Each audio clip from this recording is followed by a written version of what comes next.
Emily Collins, 35, a successful interior designer from Chicago, returns to Cedar Hill, a decaying farmhouse in the countryside, after her father, Thomas Collins, passes away. She's bitter, emotionally distant, and only came to handle the estate. She hasn't been back since she was 18, the year she left after a huge falling out with her father, and never spoke to him again. She's met at the property by her Aunt Linda, who has always acted like a quiet guardian. Linda senses Emily's emotional block and chooses not to pressure her. Emily walks through the dusty halls of the house. It's untouched. Photos on the walls, children's toys still in boxes, her mother's scarf hanging by the door. Everything looks preserved, like her father was waiting for her return. In the attic, she finds a locked trunk. Her name is engraved on top. Inside the trunk are 18 letters, one for each birthday after her mother left. She reads the first few. They are apologetic, loving, sometimes angry, but always filled with longing. Each letter reveals how Thomas struggled alone, raised her the best he could, and blamed himself for her mother's breakdown and disappearance. One letter reads, "You'll hate me for the silence, but the truth was heavier than I knew how to carry. I hoped the love would be enough. I see now it wasn't." A man named Jacob, in his late 30s, visits the property. He claims to have known Thomas through group therapy years ago. At first, Emily is suspicious. Jacob reveals that Thomas once saved him during a depressive episode and became a mentor figure in his recovery. He offers Emily one of Thomas's final journal entries, something Thomas had left with him in case she ever came back. Jacob says he was quiet, but he carried a world of pain. He talked about you like you were the sun, distant, warm, but out of reach. In a hidden space behind a bookshelf, Emily discovers her mother's art studio, sealed since the day Margaret disappeared. The room is filled with paintings, all emotionally chaotic, light and dark swirling on canvas. She also finds a cassette tape labeled for Emily and a set of her mother's journals. The tape contains Thomas's voice. "Your mother didn't leave you. She left the version of herself she couldn't control. I tried to shield you, but in doing so, I left you alone too." Emily reads her mother's journals. Margaret suffered from bipolar disorder, often sinking into terrifying lows. She tried to shield Emily, but eventually chose to disappear, hoping that Thomas would raise her safely. In one final journal entry, Margaret writes, "If Emily ever reads this, tell her I never stopped loving her. I left not because I didn't care, but because I cared too much to stay broken in front of her." Emily breaks down in the studio. She spends the next few days cleaning the space, reading every letter, and repainting the walls, both in the house and within herself. She finds her father's last wish, to turn the farmhouse into a community wellness retreat for struggling youth, something he had planned with Jacob before his health declined. She agrees not just to honor him, but to begin anew. Emily writes a letter of her own and places it inside the old trunk. "Dear Dad, you were imperfect, but you loved me the best way you could. I forgive you. I forgive Mom. I'm learning to forgive myself, too." She buries the trunk beneath the oak tree where she and her parents once had picnics, a place where laughter once echoed. As the sun sets, fireflies light the yard. Emily sits under the oak, watching them dance, finally at peace. In the house where silence once ruled, a light has returned. Not loud but steady. Forgiveness is a quiet kind of freedom.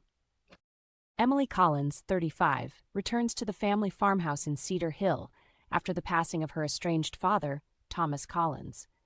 The house is isolated, worn, and stuck in time, a physical echo of all she tried to leave behind.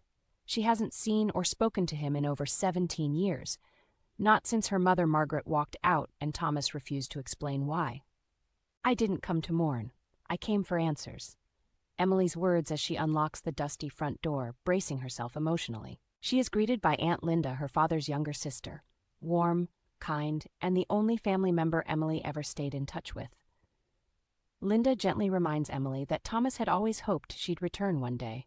As Emily wanders through the old house, she finds small relics of her childhood, a worn teddy bear, drawings on the walls, and a height chart on the doorframe. In the attic, she discovers a locked trunk with her name carved into it. Aunt Linda gives her a rusted key, saying he always said when the time is right, she'll open it. Inside the trunk, 18 handwritten letters, one for every birthday after her mother left. Emily starts reading. Each letter peels back layers of Thomas's character, his guilt, his silence, and his broken heart. He admits he didn't know how to raise her alone and that he made countless mistakes. One letter mentions an accident Emily doesn't remember. Another hints at her mother's deep, emotional struggles. Emily notices odd gaps in the study bookshelf. Upon further inspection, she finds a hidden door behind it. Inside, a small, untouched room. On the desk is a cassette tape labeled for Emily and a stack of Margaret's old journals. The tape reveals Thomas's voice, older and wearier. "If you're hearing this, it means I'm gone, and I pray you've forgiven me." He explains the truth. Margaret suffered from severe bipolar disorder. On the night she left, she nearly harmed herself and young Emily. Thomas made the difficult decision to protect Emily by never letting her know. Emily meets locals who quietly share fond memories of her parents. A neighbor recalls seeing Margaret planting sunflowers every spring. The old librarian gives her a photo album of Margaret's artwork from a local gallery exhibit, revealing that Margaret was a talented, emotional painter. She realizes how little she knew about her mother and how her father silently preserved these parts of her. One letter from Thomas ends with, "If you forgive me, fix what I couldn't, the house and your heart." Emily decides to stay in Cedar Hill longer. She contacts a local builder to help restore the farmhouse and create a small art studio using Margaret's work. She reads the last letter from Thomas, addressed not just to her, but to the woman you've become. It ends with, "Come home not to me, but to yourself." Emily writes her own letter and places it in the trunk. "Dear Dad, you didn't fail me. You loved me the best way you knew how, and I finally see it now."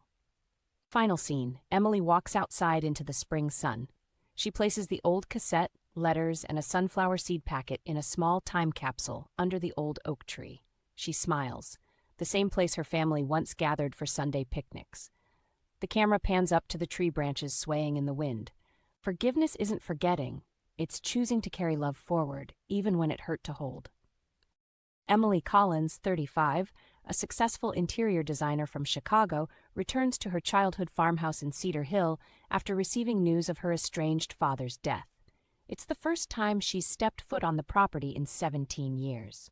She's distant, emotionally cold, and only there to clean up the past and sell the house. She's met by her warm and gentle Aunt Linda, who hasn't seen her in years. Linda doesn't push questions but gently hints, "Your father never stopped waiting." New element. On the edge of the property lives a reclusive older neighbor, Mr. Harvey, who watches her from afar. Emily finds a trunk in the attic. It's dusty, locked, and engraved with her name. Linda gives her the key. Thomas had left it for whenever she was ready. Inside are 18 letters, each one written on her birthday from age 18 onward, none ever sent. The first few letters reveal guilt, longing, and confusion. Her father tried to raise her alone after her mother Margaret left, but failed to explain the truth to Emily. "You hated me for her absence. I let you, because I didn't know how to say she left to save you." New subplot. She finds a small key inside one of the letters with a note behind the bookshelf. "You'll find more than silence there." Emily finds the hidden door behind the bookshelf. Inside is her mother's sealed art studio. Paintings cover the walls, beautiful, chaotic, disturbing. They reflect a battle with severe bipolar disorder. A box contains Margaret's journals and a cassette tape labeled for Emily. In the tape, Thomas says, "She loved you. She just didn't trust herself not to hurt you. So she left. And I never found the words to explain without breaking you more." The journals reveal Margaret's gradual mental decline, guilt, and her attempts to reach out.